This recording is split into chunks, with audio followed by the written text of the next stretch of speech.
antes de entregarte el micrófono, a los miembros que nos acompañan en estas actividades. Hemos estado monitoreando y hemos visto que tenemos miembros de 22 países que nos acompañan en estas actividades. Aunque nosotros en la Gran Logia, los hispanos no somos 22 países, pues tenemos miembros en los Estados Unidos, tenemos miembros en Canadá, tenemos miembros en Brasil que nos acompañan en esta actividad. Inclusive tenemos miembros en España, tenemos miembros en Holanda, que no se pierden estas actividades, que están conectados permanentemente en cualquier actividad. Entonces, estamos en nuestra presencia en 22 países y hemos tenido un apoyo espectacular. Comenzamos con estas actividades en la pandemia el año pasado, en el mes de marzo, y la verdad que han sido un éxito total. Nunca lo esperábamos de esta manera. Y mientras nos sigan apoyando los miembros como lo han hecho hasta el momento, vamos a continuar con estas actividades. Entonces, dicho esto, y habiendo darle la gracia a todos nuestros miembros y a ti en particular, Alberto, que nos está ayudando en el área hoy de técnica, dejo mi micrófono y estoy seguro que a la membresía le va a encantar. Nos vemos al final cuando hayas concluido tu exposición. Muchas gracias. Gracias a usted. Muy bien, aquí estamos. Hola, Frater Alexis Bulgari. Querido Frater Alberto, muchas gracias. Entonces, acabamos de escuchar a Edith Piaf, que cantaba su canción más conocida, La vie en rose, la vida en rosa. Ahora bien, este rosa, ¿es un color o es una flor? Lo vamos a descubrir. Pues Edith Piaf fue un miembro muy entusiasta de la Orden Rosacruz y quizás esta canción que acabamos de escuchar tenga un doble sentido. Frater Alexis, en esta entrevista usted nos propone evocar a una artista extraordinaria, la célebre cantante francesa Edith Piaf, miembro de la Orden Rosacruz-Amorc, y revivir para nosotros un poco de su historia y su personalidad. Así es. Esta entrevista de hoy está tomada de una conferencia multimedia que tenía una duración superior a 2 horas y que hice en varias ciudades de Francia y en el Principado de Mónaco más de 20 años atrás. Pues en esa época, estamos hablando del 1999, aquellos que habían frecuentado Edith Piaf todavía estaban entre nosotros. Pude así llegar a conocer algunos de ellos. Frater Marc Bonnel, el acordeonista de Edith. Su esposa, Sor Danielle Vigneault, secretaria y confidente de Edith durante 25 años. Gérard Sabat, que no era miembro, uno de los compañeros de la canción, y el destacado letrista Frater Jean Dréjac. En los años sucesivos al 1999, en 2007, se estrenó el biopic, la película que cuenta su vida. Luego tuvo lugar un doble aniversario, los 50 años de su muerte en 2013 y los 100 años desde su nacimiento en 2015. De su infancia difícil sabemos poco. ¿Puede hablarnos de eso? Sí. Edith nació sobre una acera. Fue una niña abandonada. Hay que decir, antes que nada, que muchos detalles referentes a su personalidad íntima, sus relaciones con la familia, sus primeros años, han permanecido imprecisos y lo estarán por siempre. Pues las informaciones ciertas y verificables que tenemos a disposición llenarían unas pocas páginas, el resto siendo solo conjeturas, suposiciones, leyendas. Durante su vida, Edith misma se movió para confundir cada rastro. No recordaba o no quería recordar mucho de su infancia. Dejaba a los periodistas escribir cualquier cosa sobre ella. Afirmaba un hecho, lo contradecía al día siguiente. Contaba una anécdota, luego la desmentía. A ver, lo que se sabe por cierto. Edith es hija de Louis Gassion, un acróbata, contorsionista de origen normando, la Normandía siendo al noroeste de Francia, y Annette Maillard, conocida como Lynn Marsat, una escudera circense y una cantante de cabaret y de calle, con una mamá argelina y, por desgracia, alcohólica y drogadicta. Estamos a mediados de octubre de 1915, en plena Primera Guerra Mundial. Una enfermera británica que había organizado una red aliada en Bélgica ocupada fue fusilada por los alemanes. Esta enfermera se llamaba Edith y fue este el nombre, en francés Edith, que Luis y Annette decidieron darle a su niña. Inmediatamente después, el padre obviamente tuvo que volver al frente. Annette, la mamá, no se encuentra a gusto con la niña y la deja con su mamá, Aisha Said. La abuela argelina es también una alcohólica, incluso mezcla la leche con vino tinto del biberón de la pequeña con el fin de hacerla dormir y así no oírla llorar. Lo que es cierto es que Edith pasa sus primeros años en total privación material y afectiva y en condiciones higiénicas lastimosas. Está tan sucia que sus ojos se infectan. Durante un permiso, el padre, molesto de encontrarla en un estado tan lamentable, la rescata de su suegra, la cual no pedía nada mejor. Pero él tampoco puede tenerla, quedarse con ella a causa de la guerra y su propia forma de vida nómada. Así que la confía a la madre, quien gestiona un prostíbulo en Normandía, en Bernay, por casualidad muy cerca de la Gran Logia francesa. Sin embargo, los años de Edith en Bernay fueron felices. Las chicas la mimaban y su vista fue tratada con cataplasmas. Un día fue llevada en peregrinación a la célebre catedral de Santa Teresa en Lisieux y se le imploró a la santa que la sanara. Pocos días después, Edith recuperó totalmente la vista. ¿Un milagro? Podemos decir que su padre, con el cual a partir de entonces pasará varios años, ¿le dará las primeras bases de su futuro arte? Absolutamente sí. Algunos años después, en el 1922, el padre viene, en efecto, a buscarla. Y Edith pasa unos 8 años con él, desde los 7 hasta los 15 de edad, compartiendo su existencia errante, pues él es un acróbata, un contorsionista de calle. No trabaja en un circo, sino en la calle. De vez en cuando, el papá le da bofetones, pero a su modo la quiere. Y sobre todo, le enseña cómo exhibirse en público en la dura escuela de la calle. Louis ejecuta su espectáculo de contorsionista y ella colecta dinero con un platito.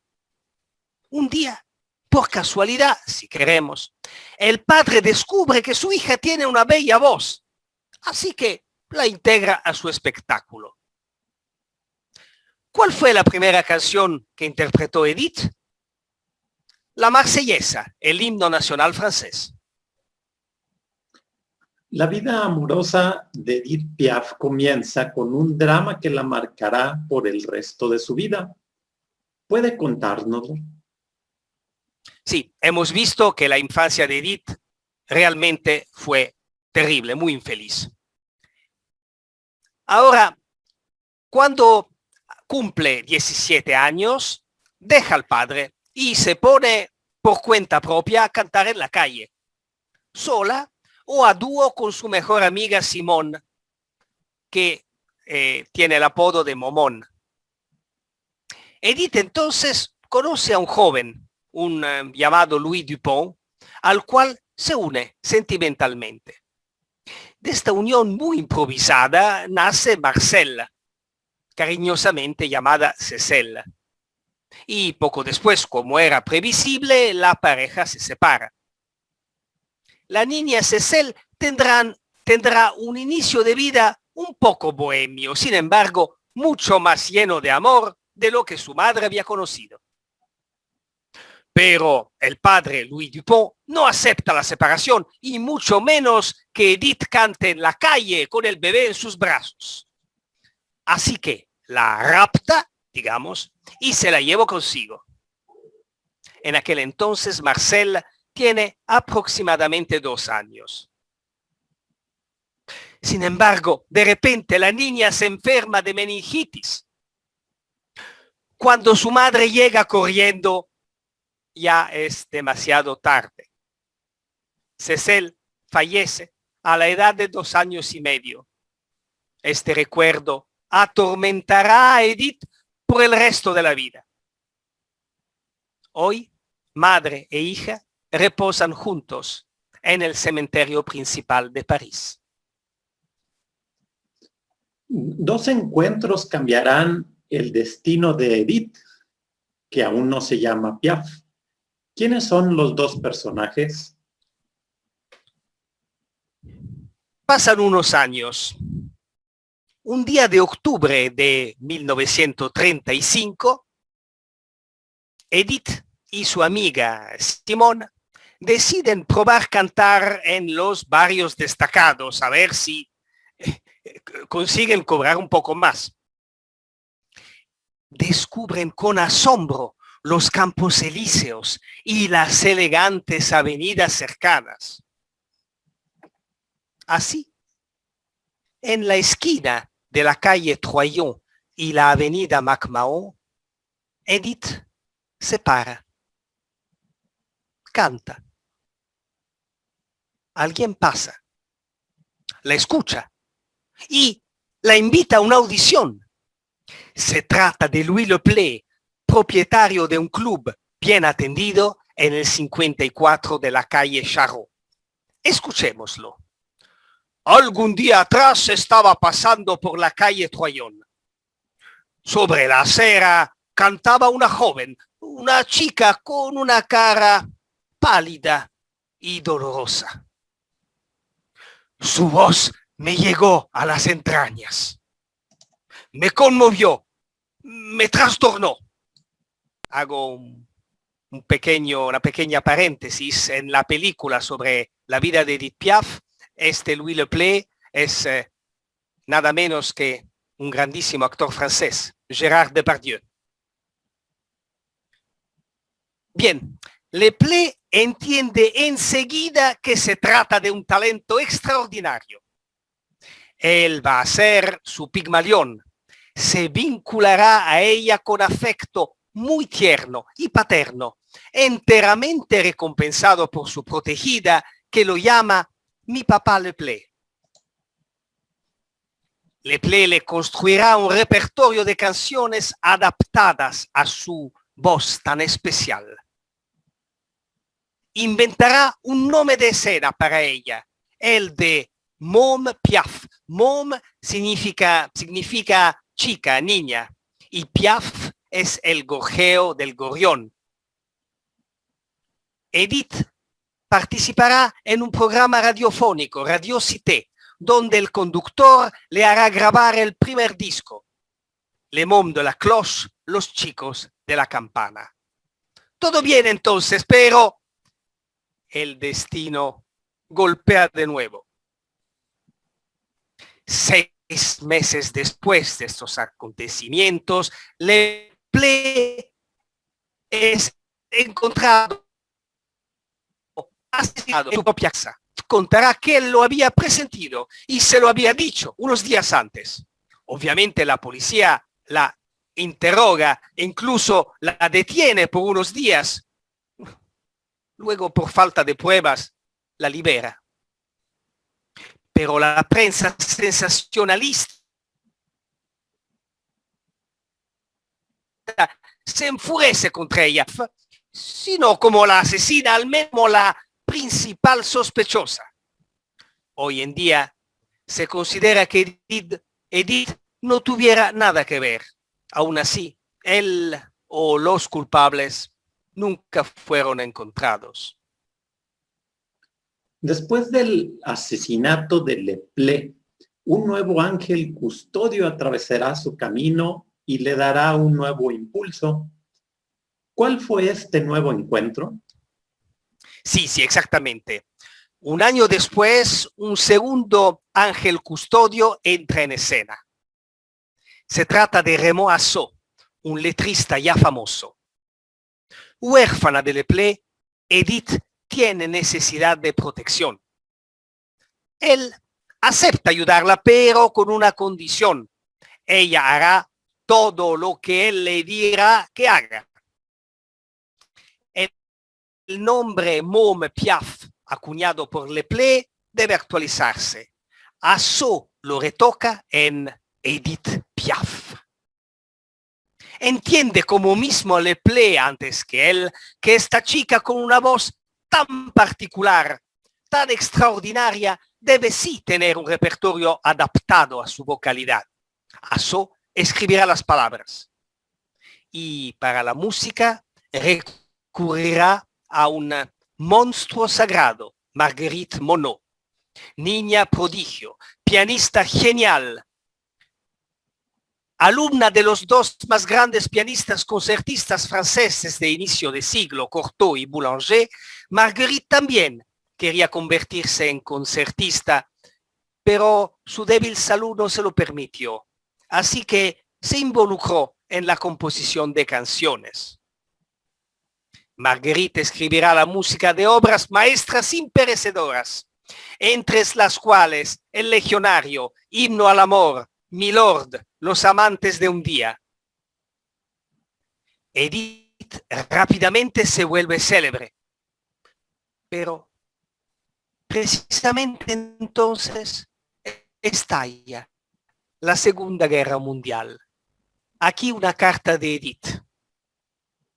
He hablado mucho con Jesús. Primero lloré mucho y después le hablé. Le dije, para esta guerra. Sí, le tuteé.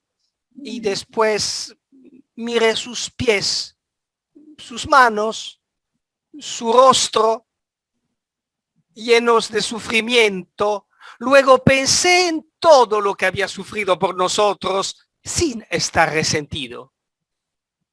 Después de haber rezado y hablado con él, sufría menos, mucho menos.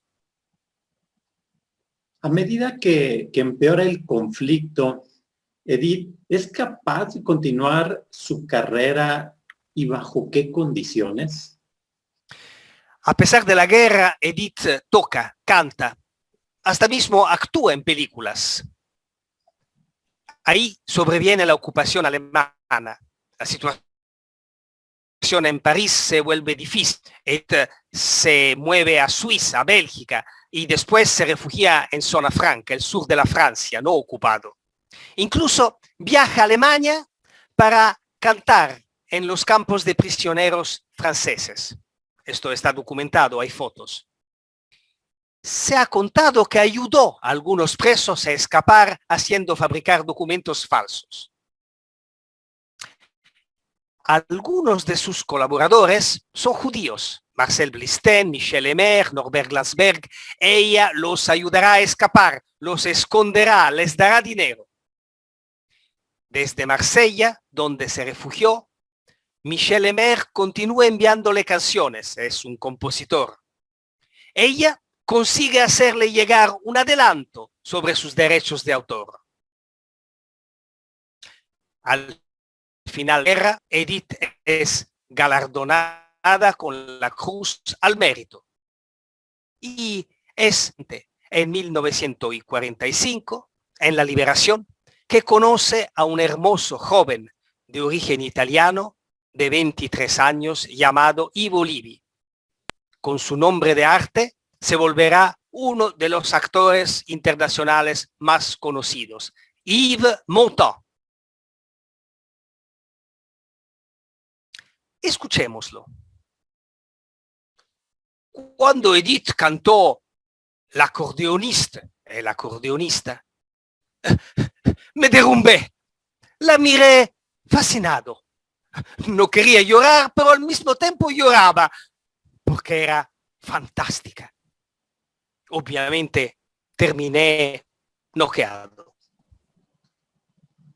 Tras la liberación, a partir de 1945, Edith Piaf confirma su talento y goza de larga fama, pero le sugiero acercarse un poco más a la mujer que encarnaba. La vida de Edith Piaf está a menudo asociada con la pasión e incluso a una vida sentimental tumultuosa. ¿Puede hablarnos de eso?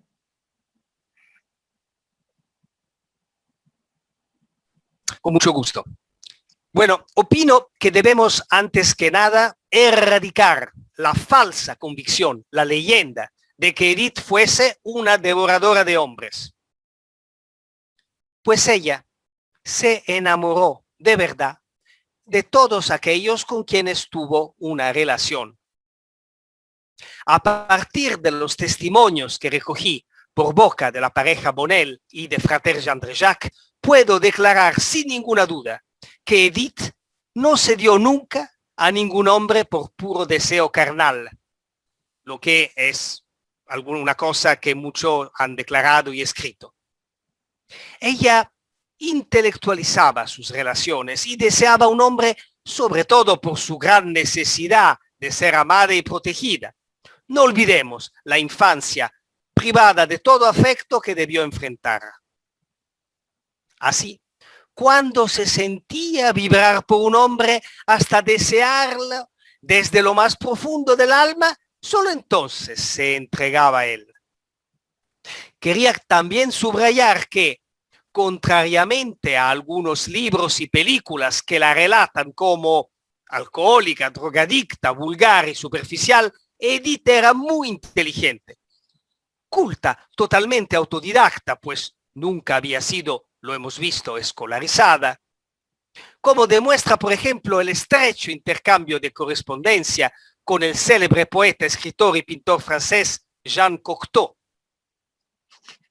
Ante la noticia de la muerte de Edith, que Cocteau amaba profundamente, él declaró: no conocí nunca un ser menos económico de su alma. Ella no la vendía, sino que la regalaba, arrojaba el oro por la ventana.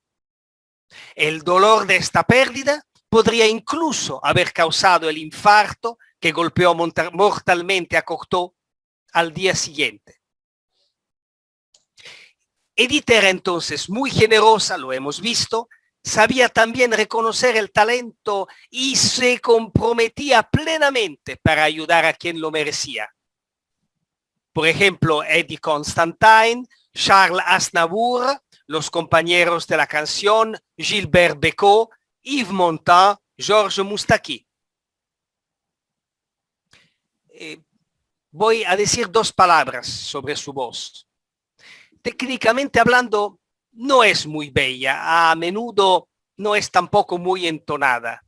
Es más bien corta, se expande en el central, sin agudos potentes ni amplios graves. Está caracterizada por un vibrato que es, digamos, su marca de fábrica. Pero emotivamente es imposible resistirse. Al igual que la de la célebre cantante lírica María Callas, Nos gusta o no nos gusta, pero no puede dejarnos indiferentes. Tan pronto como escuchas algunas notas, la reconoces, porque no tiene igual. Y voy a hacer una pequeña paréntesis. He descubierto que Edith Piaf cantó en México, se produjo en un local llamado El Patio a mediados de los años 50, calle Atenas 9, Colonia Suárez. Sería interesante ver si existe todavía. La muerte de Marcel Cerdan sumerge a Edith en una profunda depresión. Por eso quizás se acercó a la espiritualidad. Sí, a ver, en este punto Edith se enamora de Marcel Cerdan, un boxeador francés de renombre mundial, muy conocido, era uno de los mayores boxeadores de su época, combatía contra los americanos. Ellos se conocieron en Nueva York, donde ella cantaba y él combatía. A pesar de que Marcel fuese casado y con hijos, inician una relación profunda. Se aman hasta la locura. Pero Edith se considera responsable de la muerte de Cerdan, ocurrida el 27 de octubre de 1949, cuando se estrella en las Islas Azores el vuelo París-Nueva York, ya que él quería viajar a Nueva York en transatlántico y ella lo convenció de tomar el avión con el fin de que se vieran antes y pasaran más tiempo juntos. Indudablemente Cerdan era el hombre de su vida, o sea, el que ella amó más. Ahora bien, el sufrimiento causado por su muerte, ¿acaso la acercó a la espiritualidad? No exactamente, puesto que siempre estuvo atraída por el misticismo. Pienso que la frase clave que pronunció entonces sea una excelente explicación. Voy a citarla. Dios no me perdonó.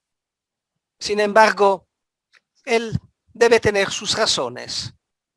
Y yo no debo rebelarme, sino aceptarlas.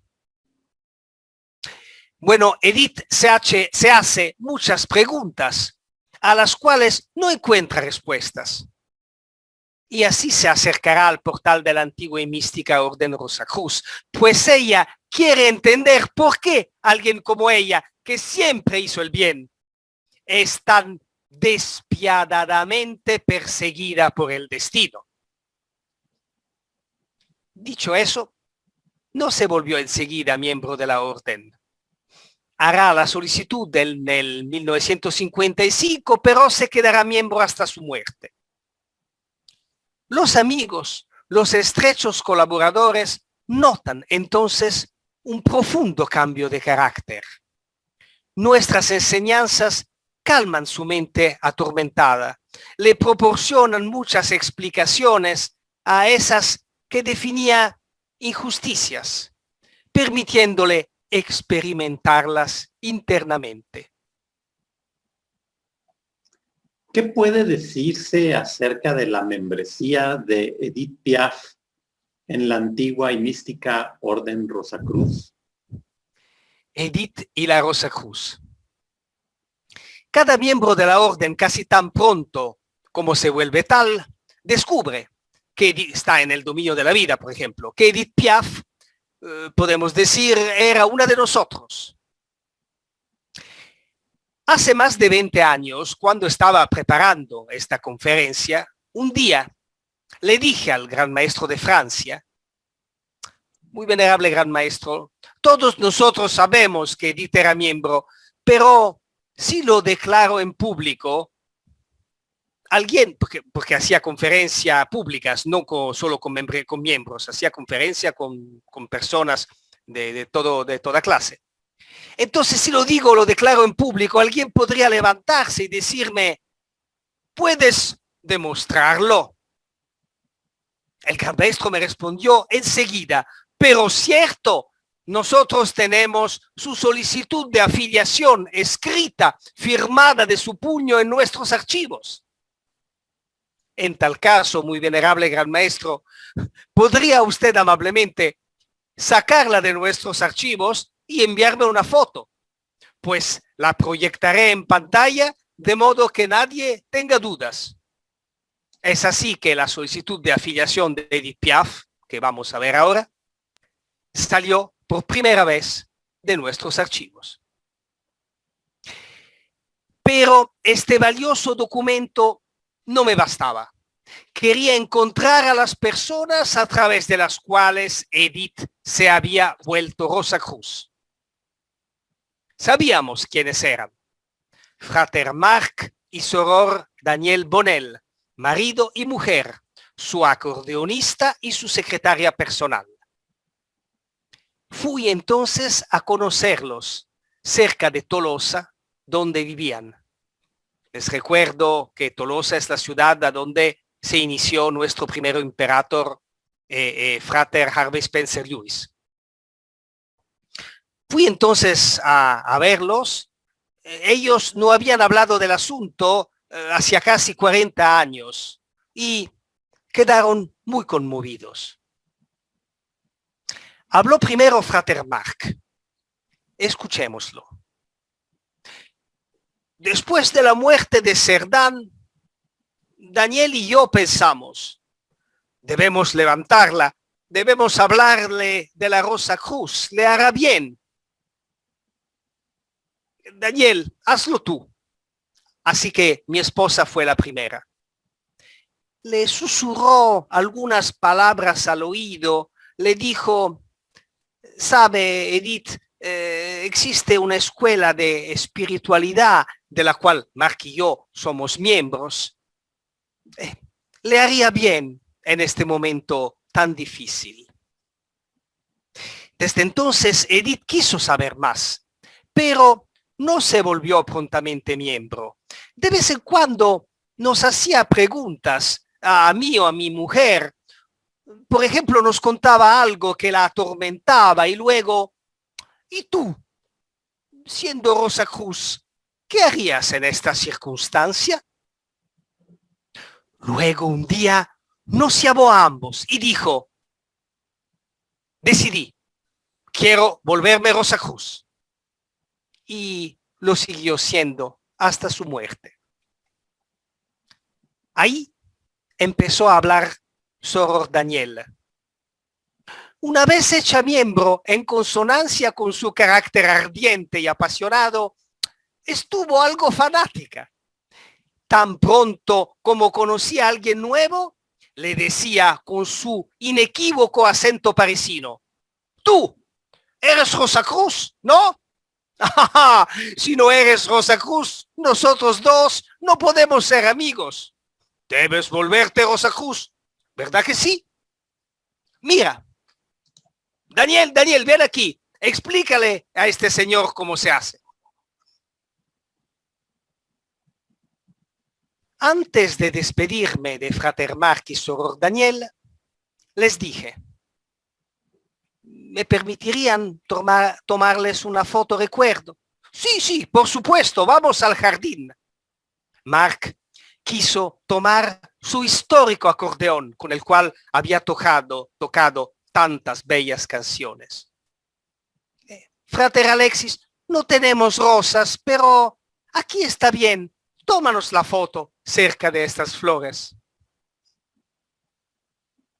Los dejé con profunda emoción, los ojos llenos de lágrimas.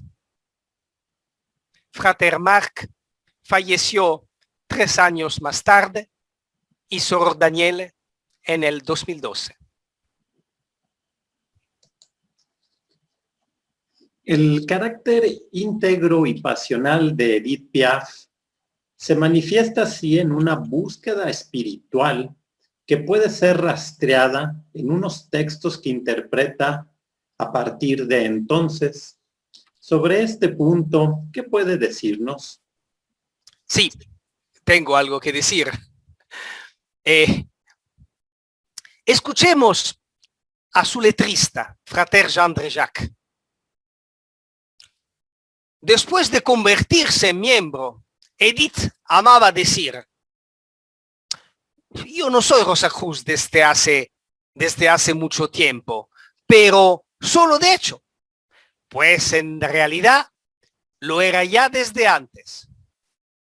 Le gustaba citar su canción más conocida, la que han escuchado al principio, La Vie en Rose. Aquí les muestro la letra de La Vie en Rose en castellano. Edith decía: mira, si leemos las palabras y no sabemos nada, creemos que la mujer está hablando de un hombre, de un amante que la visita. ¡Claro que no! Es el maestro interno que le aparece. Él me susurra suavemente a mi alma. Y los brazos son los de la cruz. Las palabras de los cuales conozco la causa es una ley del cósmico. Es él para mí, yo para él, significa la rosa para la cruz para la rosa. Y lo he jurado. Es el juramento que los rosacruces tomamos. ¿No? ¿No me crees? Escucha bien entonces. Y ahí Edith comenzaba a cantar. Quand il me prend dans ses bras, il me parle tout bas, je vois la vie en rose croix. ¿Lo ves? Antes faltaba una sílaba y ahora el verso está completo y hace rima.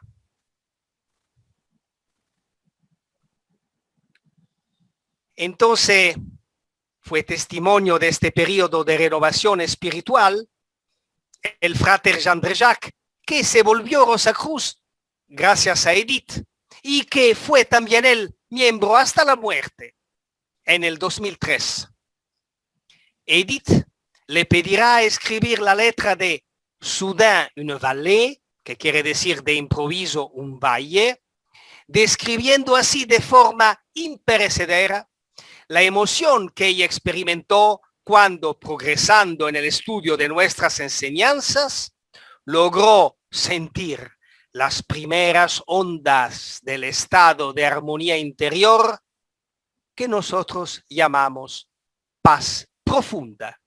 Estas dos palabras, paix profonde en francés, de hecho, están en la letra. Su salud empeora constantemente, pero Edith continúa su carrera y su búsqueda mística hasta su muerte, ocurrida en 1963. ¿Qué podemos decir de estos últimos años? A pesar de sus problemas de salud, una artritis muy dolorosa que le hará que se ponga morfina, Edith sigue actuando. Canta en particular en el célebre club parisino Olympia para salvar el local de la bancarrota. Imagínense, existe todavía. Entonces, sin ninguna duda lo salvó. Cada vez Edith se exhibe sobre el escenario regalando a desmedida al público todo su talento, recompensada por la platea en delirio con ovaciones que a menudo superan los 20 minutos. Pero se sostiene en escena solo con la ayuda de medicamentos que la dañan todavía más. 2 accidentes de automóvil no mejoran la situación. Apenas un año antes de fallecer, se casa con Theo, un joven de origen griego, que la seguirá amorosamente hasta el último respiro. En 1958 le pregunta un periodista: señora Piaf, ¿cómo hace usted para superar todos sus sufrimientos y, aunque vacilante, trabajar así duramente? Y ella le contesta: aprovecho mi insomnio para leer libros de filosofía. Encontré la indicada para mí. Le debo mis sanaciones. Es la filosofía de los Rosacruces. En conclusión, más allá del tiempo y del espacio, ¿tiene quizás algunas palabras para dedicarle a Edith? Prefiero dedicarle estas hermosas palabras de Frater Jean Drejac que me comentó durante uno de nuestros encuentros. Por suerte tenía un grabador y las he grabado. Edith era alguien que poseía un magnetismo increíble, que al principio no podía dejarte indiferente, luego que te atrapaba. Ella sabía cómo revelarte a ti mismo y a menudo, para estimularte a superarte, te ponía más alto de lo que valías. Fue esta extraordinaria fuerza magnética que poseía y emanaba sobre el escenario la que explica, en parte, su inmenso éxito. Gracias, Frater Alexis. Y para completar este intercambio, sugiero escuchar a Edith mientras canta otra canción. Gracias, Frater Alberto. Muchas gracias, muy venerable gran maestro, por haberme dado la oportunidad de emocionarme de nuevo hablando de ella.